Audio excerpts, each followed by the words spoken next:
ela silkii naqamee akkasitti daawwalee si'a beemitiiree narraa kaasuus silkii narraa kaasuun sitti ulfaatee jira.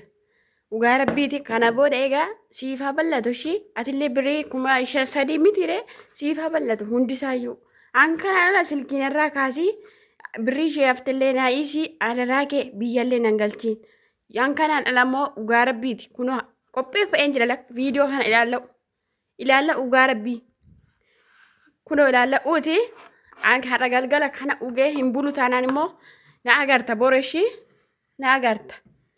Kanuma ishii kanuma yaadni jiru kanuma dhugaa rabbii diddee mitiiree si kadhe yennaan didde akka ala namaa si kadhe yennaan didde miti. Kunoo gammade ishii gammadi siifaa bal'attu bakki dhugaa rabbii siifaa bal'atu viidiyoo kana qa'ee ishii ilaalla'u siifaa bal'atu jiraa'u.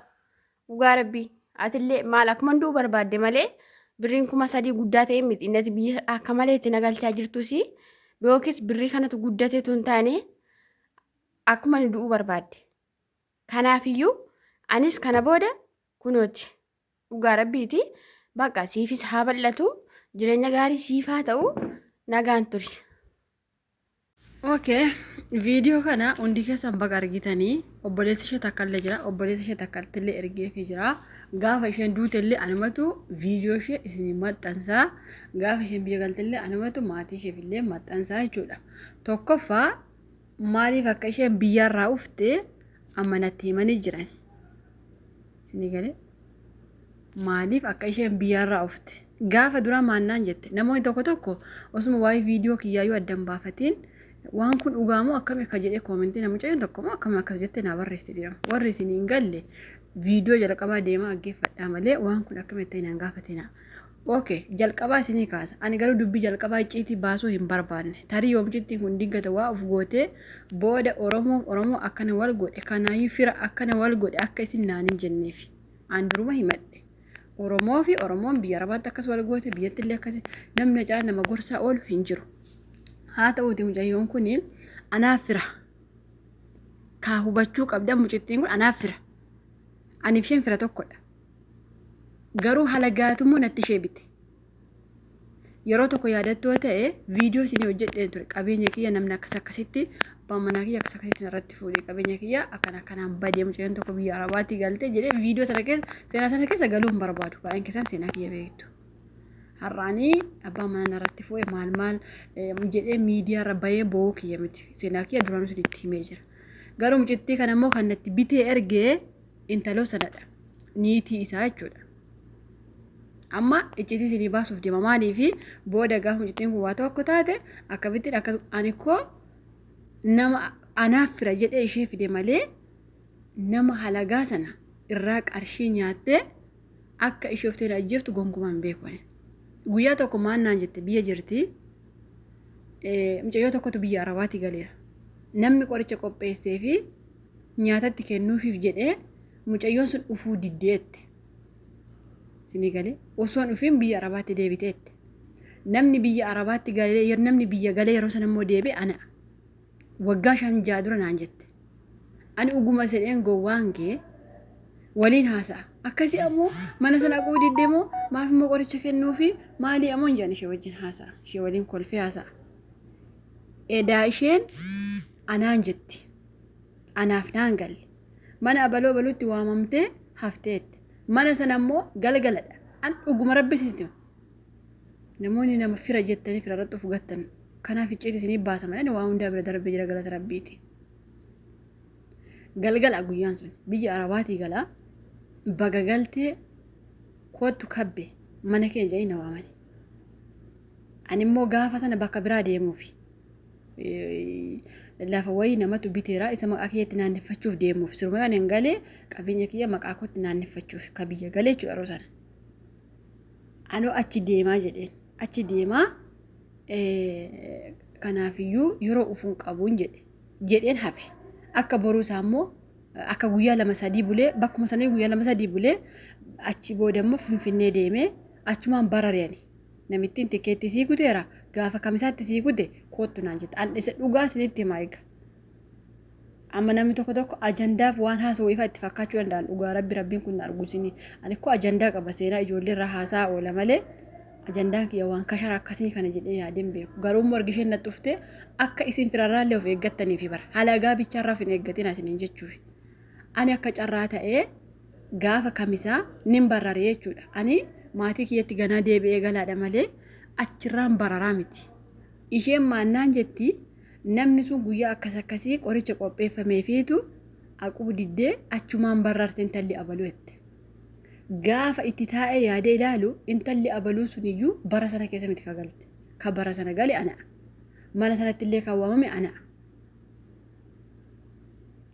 mucayyoon kuni walitti dhiyeenya hin qabani intaloo kan amma jaarsi kiyya fuudhee intala kana waliin amma walitti firooma ta'an kana isaa waliif halaga otoo ta'e intalli kun gara kooti anaaf fira isheen kun isheen sunis waan narraa fudhatte hin qabdu abbaa manaa qofa narraa fudhatte qabeenyi kiyya galata rabbii warra amma qabeenyi ishee akkasii intalli kun amma qabeenyi akkasii maaliya waraqaa tokko lamaan qabaani silaa yoona biyya aramaatti baradhe ani har'a nama waggaa 11 ol biyya arabaa keessa hojjete qabeenyi kiyya hamma kana mukatti naqee waan nagaa kiyya taa'ee isinitti haasa'u isinitti fakkaata waan hundaa bisheessee bareechee waan dhufeeruufi sinii galee isheen illee har'a ofii keeyyuu maal qabdaa ofii keeyyuu akkasii ta'e oke naa arrabsitee mi naa arrabsitu rakkoo hin qabu fira kee dhiiga kiyya na arrabsaa jira bara halagaa sitti hin fakkaatin garuu namni isheen irraa natti itti bitamtee ufte nama jireenya kiyyatti jiraachaa jiru sinii galee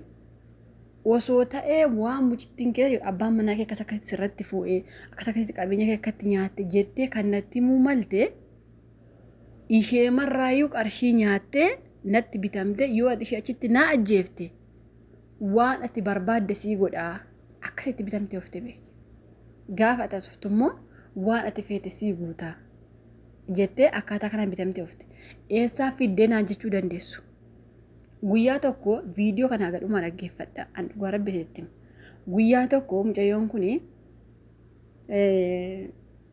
imoon ishee ka biyyaatti imoon ishee dideennaan siimii aramni kun owwatte siimii aramni owwannaan siimii uma kootiin imoo baneefi imoon ishee narratti hi'aa jira ani imoo lama qaba imoon ishee narratti hi'aa jira sagalee isaanii tokko lama dhaggeeffachaa oole amma kana hunda gadi isin yaasa sagalee abbaan manaa isaa intala sanas waan maal akka inni jedhu intaloon sunis maal akka isheen jettu tokko lamaan isin yaasa har'a du'uu miti marzii ugdee bita kiyya du'aa jirti bar ani amma bara yoo mucittiin kun duute baay'een keessan akkasitti akkas taate duute warri na beektan keessaafu fira ishee achi fudhattee ajjeefte jechuun keessa waa hin oolle beeka an kanaaf dura dabarse isinitti himuu jira sagalee ishee illee imoo ishee hidhee waan jiruuf an gara dura wanjalaaf hin hi'anne an dura siimiitu isheen hin qabdu imoo baneef jechuudha imoo san argi baneef immoo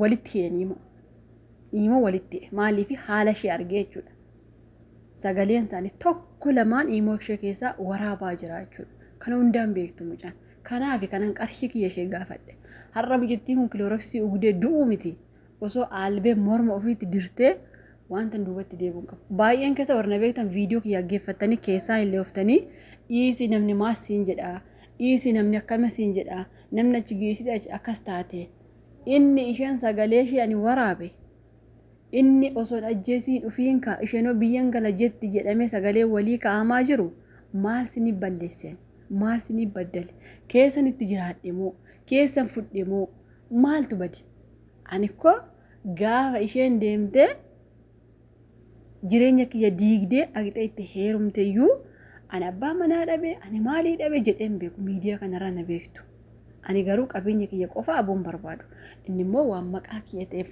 haga lukkuutti wanti hunda waan beekuuf kanaaf iyyuu didee jechuudha warri na beektan amma keessaaf warri biyya koo taatanii mucaamaa akkas goota namni maal siin jedha osoo mucaan duute qarshii sana dhiisitte finyaanii naa galtu ani ko nama sagalee ishee ragaa tokko lamaan qabudha jechuudha anamma warra nan beekni hordoftoota kiyya isiniif miti kan aamaa jiru keessaafu warra na beeku warra naannoo kiyya ta'e isaantu jiraati isaantu keessaan dhufe namni maal siniin jedha namni maaliidha akkasi wanti jiru dubbiin jiru kana namni mucayyoo bitee natti erge immoo jaraa jechuudha.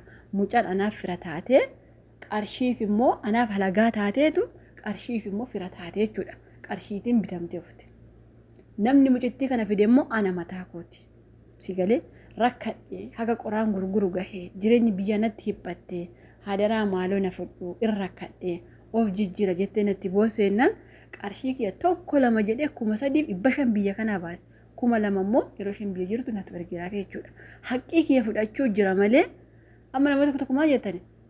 Mubaarak musamma bira si geessina lubbuu nama baasuu jirta asli bira si geessina jettani. Abbaa fedha abiyyi bira nageessa. Mee mootummaa biyya Arabaa kana qabaa nageessa. Abiyyi ka Itoophiyaa miti mootummaa biyya Arabaa keessa qabaa nageessa. Kunoo Saudii jira.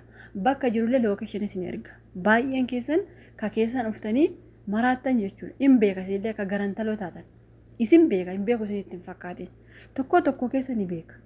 Isinii galee ka gara firantalaa ta'es ka baqa wandumti keessa wanta akkasii ilaallatu kana gidduu mucaan duute cillim hin duuti. Nan dhugattee mira cillimaa duutu. Ana itti gaafatama. Nama naanna ajjeesuu ufee harka kiyyaa hin ajjeefne ofii Kilorexii dhugatte kun agartanii jirtani ani immoo qarshii kiyya fudhe malee cabi gogii ishee dhaqne isheen tuqne kan na lolu kan haadha koo arrabsu isheedha ani koo haadha koof jecha qoraan gurguree beeka. Si galee haadha koo ka ishee nama arrabsitu kana isheef jecha gaduuf deebisee qoraan gurguree jireenya kiyyallee balleessee beekaani. Si galee haadha koof jecha kan ishee nama haadha koo asii gad arrabsitu kana haadha koof jecha ani nama hiriyaa koo keessaallee cabee jirudha. Warri na beektan maaliin akkan cabe. Isinii galee nama hiriyaa isaa keessaa cabee jiru ani. Warri miidiyaa na beekuu isuu dandeessa warri kan na beektan. Kana hunda haadha koof jecha. Kanaafuu isheen immoo haadha koo naan caaltu waan ta'eef maa cillim ofiin goone. Innaa namoonni hin beekne seenaan eessaa ka'ee iciitiin maali warri jettanii kanadha seenaan ishee biyyaa bitamtee ufte malee seenaa waa tokko hin jiru rakkoo waa tokko hin jiru ani immoo qarshii ishee hin saamne waa takka hin goone qarshii kiyya fudhachuu jira qarshii kiyya immoo keessaanis uftanii jaarsummaa maalii sanaa kanaa isin warra biyya tokkooti isin dhiiga tokko mucaan anaaf dhiigummaan keenya walitti hadhaa'eetu halagaaf immoo fira taatee jirti waan ta'eef firooma ishee hin qabu ani. Tarii maatii kiyya faana deemtee firummaa qabaachuu dandeessi malee kanaa boodaniif isheen firummaa wal biraa hin qabnu yoo bakka arginetti wal ajjeessu taate malee kana qofa an dhugaa rabbi isinitti kana qofa isinii galee kanaafuu isi miidiyaarra isheen baasiin is akkas isheen godhin ani koo maal sodaatte albee baattee deemtisee malee yeroo baay'ee albee baattee deemti yeroo baay'ee gibbii kana keessa albee baattee deemti anaaf jechuudha. Si galee nama anaan na ajjeesuuf immoo yoomillee duubatti hin deebi'an dhugaa rabbi isiniin jedha.